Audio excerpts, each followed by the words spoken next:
In This Week in Military History, George Washington was commissioned as Commander-in-Chief of the Continental Army, thus beginning the citizen-soldier tradition in the United States. When the first battles of the Revolutionary War broke out at Lexington and Concord in 1775, the soldiers who responded were militiamen. One of these individuals was George Washington, who was nominated by John Adams to lead the Continental Army.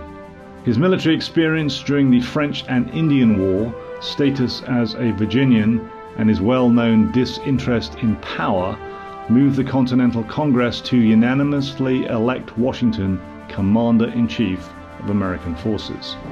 At the time, the forces consisted of roughly 16,000 men in 4 separate armies. Upon taking command, George Washington demonstrated natural leadership, commanding his troops with respect. Throughout his military career, Washington recognized that his power as a military leader came from the elected representatives of the Congress, and he often deferred to their civilian leadership.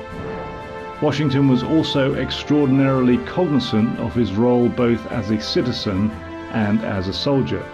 He is quoted as saying, "When we took up the soldier, we did not lay aside the citizen." To the surprise of the world, after 8 years of war, Washington resigned his commission to return to civilian life.